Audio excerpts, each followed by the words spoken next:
Hello and welcome back to my channel. My name is Eleanor and today I want to talk about 5 books that I didn't think I would like, but once I did read them, I actually really enjoyed them. Now, this is some books that when I heard about them, when I read about them, I was interested, but I wasn't quite sure if these books would be for me, but I actually ended up loving them. The first book on this list is Illuminae by Amie, Kaufman and Kristoff. Now, I really was intrigued by this because I love sci-fi and the story of this just really intrigued me, and I was kind of not put off, but I wasn't sure whether I'd like it because I'd never read a book in such an unusual format. So this series is because the series is told in such an unusual format, it is more of a file, Illuminae file, of the events being told after they've happened. So it's all word logs, text chats, computer information, logs and records of things. It's not a back and forth dialogue. There's no descriptions, nothing. So I thought I would struggle to engage in the story and to connect with these characters because I'd never read anything in this kind of a format. Turns out I absolutely loved it. It was such a fun and thrilling ride. All 3 of these books were fantastic. They're quite long books, but you don't feel it because the format it's in is so fast paced. It's such a unique story and I love the format it's told in. So if you're willing to give an unusual format book a try, I really would recommend you start with this series because it is young adult, so it's not going to be overly confusing or tricky. So I would definitely recommend this trilogy. The next book on this list is The Ocean at the End of the Lane by Neil Gaiman. I really wanted to pick up this book because I love Neil Gaiman. I have been working my way through all of his books and I've loved them all to different extents, but I do, for the majority, really enjoy them. So this is one that I was hesitant to pick up because reading the back, it sounds interesting, but when you first start the book, it's a bit confusing and a bit, you don't really know where it's going, and the fantastical and magical elements don't kick in till quite far in. So for quite a while you're following this character and you're like, what's the point of this? You're jumping through time, you're telling me these stories. It seems like quite a contemporary story, and that's not really something I ever choose to pick up. So it took me a wee while to kind of get into the story.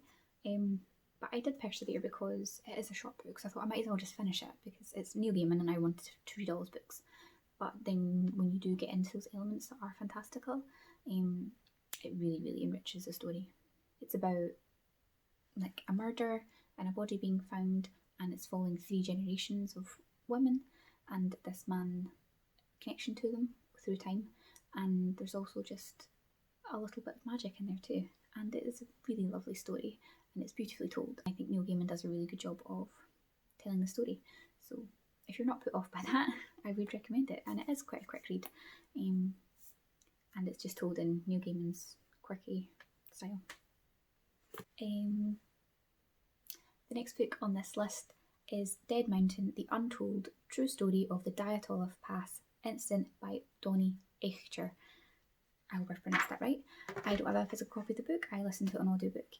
Now, this is a non-fiction story and it is retelling the account of this group of young students in Russia who decide to go exploring and to explore the Dyatlov Pass and to go climbing, and something happens, they're not sure what, and a short while later they just find the whole group, they're all dead, and it's very unexplained. It was quite a big deal at the time and it was a bit of a mystery because a lot of them are found with their clothes taken off, they were found away from camp, they were just found in places that just seemed to not make sense. They weren't sticking together, they weren't trying to keep warm, and it didn't seem like they tried to raise the alarm that something had happened to them. I was unsure about this going in because it's non-fiction and it's delving into like a tragedy, so I wasn't sure how I would feel about that, but Kayla over on Books and Lala really recommended it, and I just thought I'd give it a go when I found it on audiobook, and I listened to it while I was decorating this flat. I think I listened to it while I was painting and things. I really liked the format and the angle the author took. Instead of it just being straight up non-fiction, fact, it was mixed in with him writing like the incident was happening from these real people's point of view. So obviously this is his interpretation. This necessarily might not be exactly how things went down, but because it was interlaced with this little bit of prose that was kind of putting you in the shoes of the people who went through this incident, I found it a lot easier to digest. So you were flashing between the journalist doing the investigation, speaking to people in Russia, getting these interviews, and a bit of prose when we're following the people that this happened to and following through their footsteps. I just thought the two meshed really well together, and it made for a really interesting read. And I just I liked the way he concluded it, and obviously we're not 100% sure what happened, but I was quite satisfied by the investigation he took and what his overall conclusion was and the reason why they all died. So it's not a cheery book, but if you're interested in mountaineering things and things in Russia, and you're interested in non-fiction, I really would recommend it, and I did enjoy the audiobook, so I would recommend that. The next book on this list is Woman of the Dunes by Sarah Maine. I really didn't think I would like this.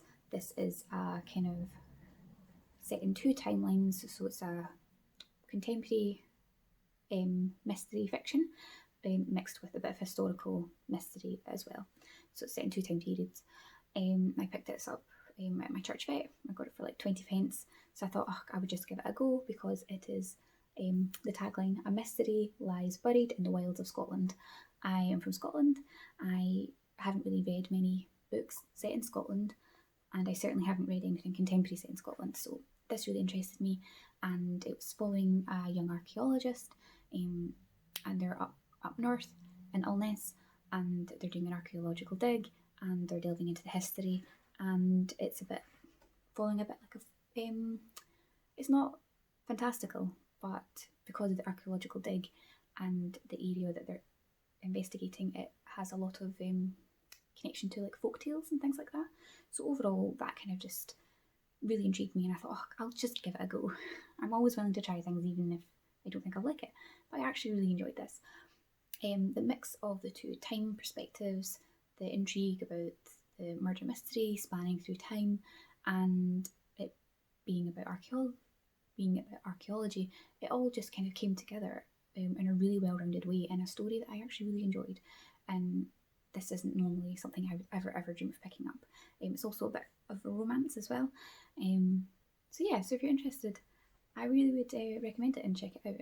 If you're interested in learning a bit about some Scottish places.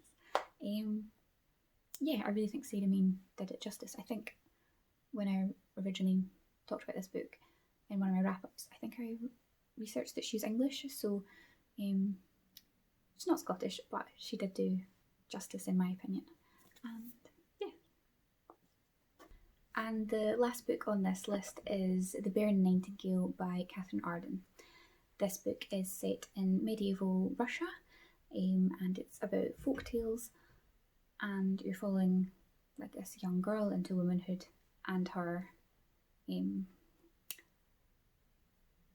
developing magical powers. I don't even know how to word that. That's what really drew me in. I thought I would really enjoy it because it's set in Russia, which is an area I've never read anything from, and it's about folk tales and it's got magic in it and it's medieval.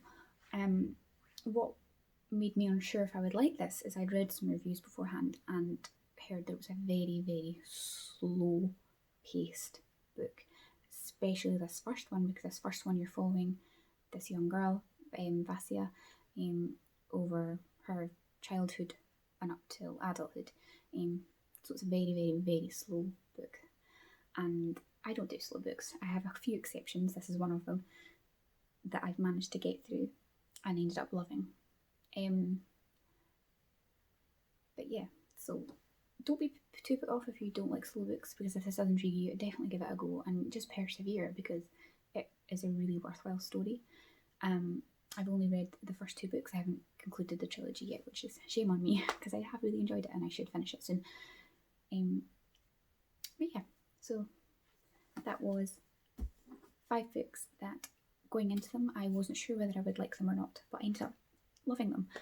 So it just shows that there's always exceptions to every rule you have about your reading tastes, and every now and again it doesn't hurt just to try a book out of your comfort zone, try a book you think you might not like, because you could be surprised. It doesn't do to kind of pigeonhole yourself really into a niche in reading tastes and not try anything out with that, because I'm sure you'll be missing out on a lot of fantastic books. So let me know some books that you weren't sure you would like before going into them, and we can have a wee chat in the comments. So thank you for watching, and I'll see you in the next video.